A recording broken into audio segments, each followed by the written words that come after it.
अस्सलाम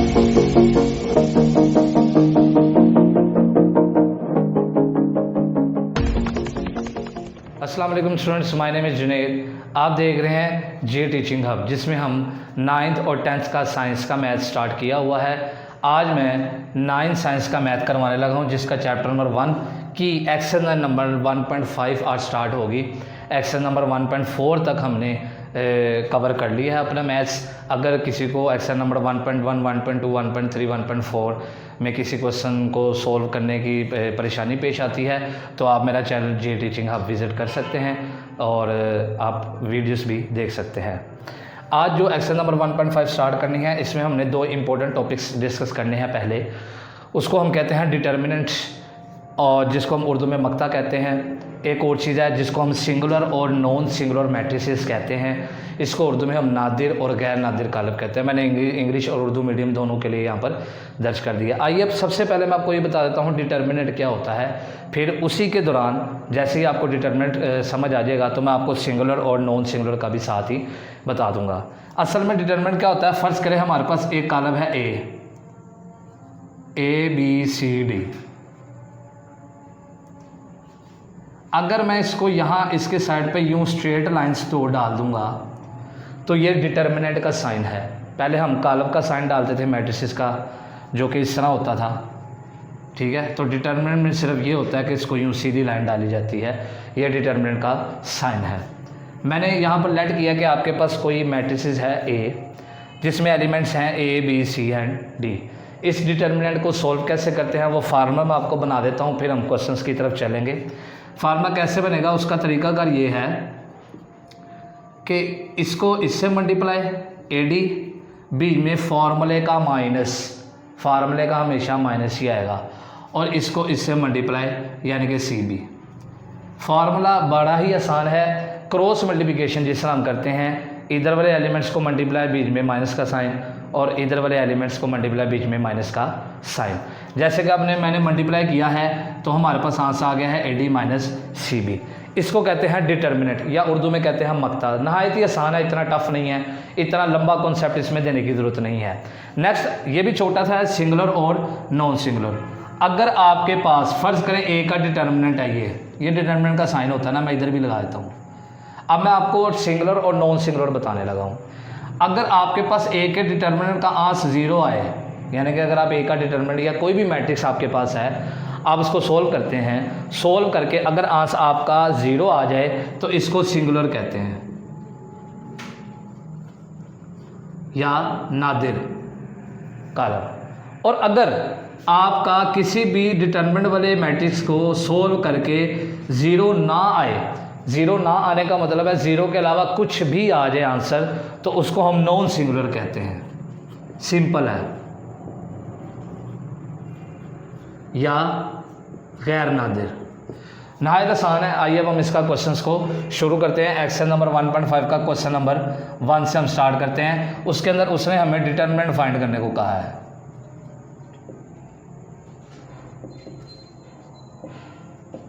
हमने क्या फाइंड करना है, मक्ता यानी कि डिटर्मिनेंट। इस क्वेश्चन नंबर 1 में आपको सोल्व करवाने लगा हूँ, इसके टोटल 4 पार्ट है। मैं 2 पार्ट आपको सोल्व कराऊंगा, 2 आपने खुद करने हैं। यकीन करें बहुत ही आसान क्वेश्चन है, बहुत ही आसानी से इसको हम सोल्व कर सकते हैं। आइए हम इसका क्वेश्चन नंबर 1 सोल्व करते हैं। यानी कि पहला वाला पार्ट जो कि बराबर है ए वाला, हमें उसने मैट्रिक्स दिया हुआ है -1 1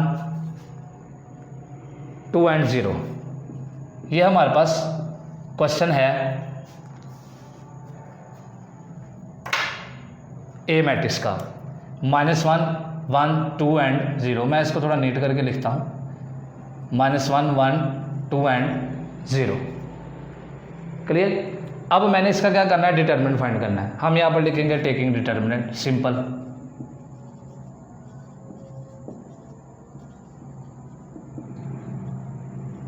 टेकिंग डिटर्मिनेंट हम क्या करेंगे, बोथ साइड पर डिटर्मिनेंट का साइन ले लेंगे इस तरह, जैसे कि मैंने अभी आपको उस बेसिक में बताया है। उसके बाद सिंपल फार्मूला क्या है, मैंने आपको बताया अभी कि इसको इससे मल्टीप्लाई, बीच में फार्मूले का माइनस, और इसको इससे मल्टीप्लाई, सिंपल। तो मैं ऐसा करता हूँ, -1 को 0 से मल्टीप्लाई करता हूँ, -1 × 0, यानी मैंने मल्टीप्लाई लिख दिया, बीच में फार्मूले का माइनस। 2 को 1 से मल्टीप्लाई करना है, बस हमारा आंसर आ गया है।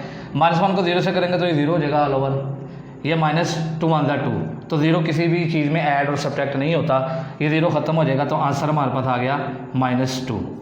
ये हमारा आंसर आ गया है क्वेश्चन नंबर 1 के पार्ट नंबर 1 का।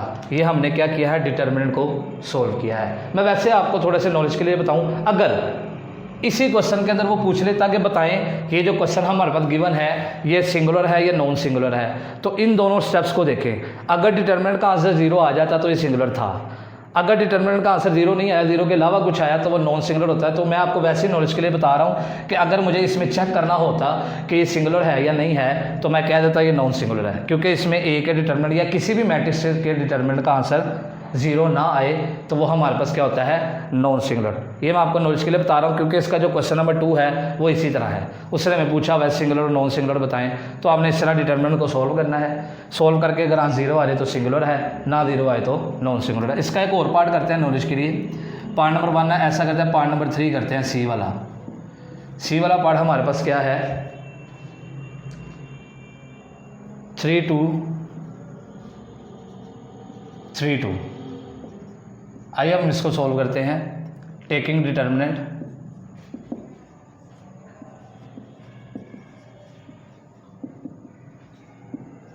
डिटर्मिनेंट लेते हैं हमारे पास, ये सी का डिटर्मिनेंट आ गया, ये इस मैट्रिक्स का डिटर्मिनेंट आ गया 3 2 3 2। आइए इसको सॉल्व करते हैं। क्या फार्मूला था, इसको इससे मल्टीप्लाई 3 × 2, बीच में फार्मूले का माइनस, इसको इससे मल्टीप्लाई 3 × 2, तो 3 2 6 -3 2 6, 6 6 से कट के 0 आ गया। हमारे पास इस डिटर्मिनेंट का आंसर क्या आ गया, 0। तो फिर वही बात, वैसे तो क्वेश्चन नंबर 1 में उसने हमें सिर्फ डिटर्मिनेंट फाइंड करने को कहा, मैं बार बार कह रहा हूँ, लेकिन नॉलेज के तौर पे आपको बता रहा हूँ कि अगर ये जो क्वेश्चन नंबर 1 है इसमें मैं आपसे पूछता हूँ कि बताएं कि कौन सा सिंगुलर है कौन सा नॉन सिंगुलर है, तो ये 2 क्वेश्चन है, तो आप देख सकते हैं कि यहाँ पर डिटर्मिनेंट का आंसर 0 नहीं आया, तो इसका मतलब है ये नॉन सिंगुलर है। यहाँ पर मैंने डिटर्मिनेंट को सोल्व किया, आंसर क्या आ गया, 0, तो मैं कह सकता हूँ कि ये क्या है, सिंगुलर।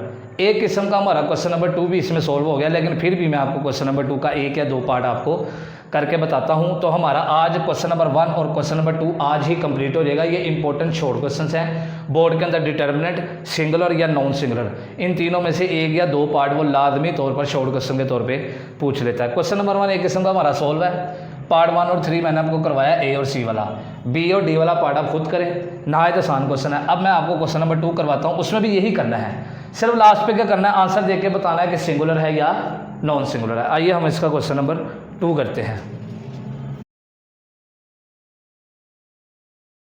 ये देखें क्वेश्चन नंबर 2 इसका, उसमें भी हमें मैट्रिसेस गिवन है, उसका भी हम ए वाला करते हैं। पहला वाला 2 6 एंड 2 4। इसमें हमने क्या बताना है, मैं आपको बता दूं, इसमें हमने बताना है सिंगुलर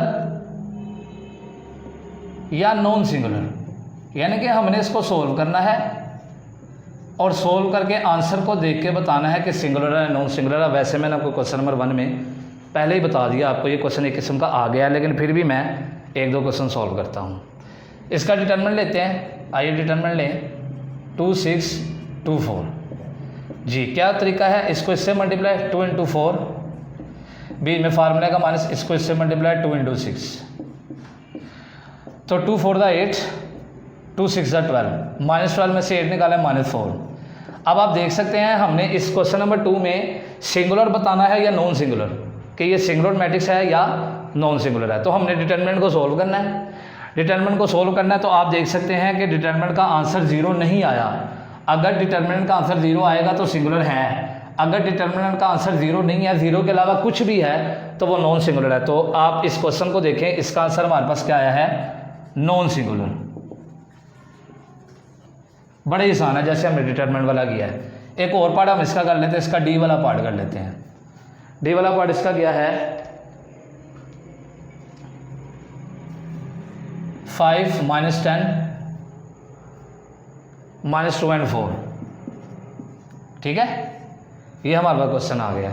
अब मैं इसको चेक करूँगा कि ये सिंगुलर मैट्रिक्स है या नॉन सिंगुलर है। सेम उसी तरह हमने इसका डिटरमिनेंट ले लेना है 5 -10 -2 and 4। डिटरमिनेंट को सोल्व करें, इसको इससे मल्टीप्लाई 5 × 4 बीच में फार्मूले का -2 को -10 से मल्टीप्लाई करो तो माइनस और माइनस मल्टीप्लाई होकर प्लस हो जाता है 2 × 10 = 20, यानी कि 2 मैं अगले स्टेप में करूँगा -2 × -10। अच्छा ये क्या आ जाएगा 5 × 4 = 20 माइनस ये वाला -2 और -10 मल्टीप्लाई हो गया +20 हो जाएगा, ये 20 और ये 20 हमारे पास सोल्व हो गया, सिफर आ गया जी। तो अगर डिटरमिनेंट का आंसर सिफर आ जाए तो क्या कहते हैं इसको जी, यू आर राइट। इसको हम क्या कहेंगे सिंगुलर मैट्रिक्स। क्वेश्चन नंबर 1 और 2 इंपॉर्टेंट और इजी शॉर्ट क्वेश्चन है, बोर्ड में आते भी हैं, तो इसका सलूशन मैंने आपको करके बताया है। वैसे मैंने क्वेश्चन नंबर 1 को ही सोल्व करके आपको टोटल पार्ट्स का बता दिया कि डिटरमिनेंट कैसे सोल्व होता है, सिंगुलर कैसे चेक करते हैं, नॉन सिंगुलर कैसे चेक करते हैं। ये क्वेश्चन नंबर 2 के मैंने 2 पार्ट आपको करवाए हैं, ए और डी, बी और सी वाला पार्ट आप खुद सोल्व करें। अगर अभी तक किसी ने चैनल को सब्सक्राइब नहीं किया तो लाजमी सब्सक्राइब करें और बेल आइकन को लाजमी प्रेस करें कि ताकि नई आने वाली अपडेट्स आपको टाइम टू टाइम मिल सके। Thanks for watching.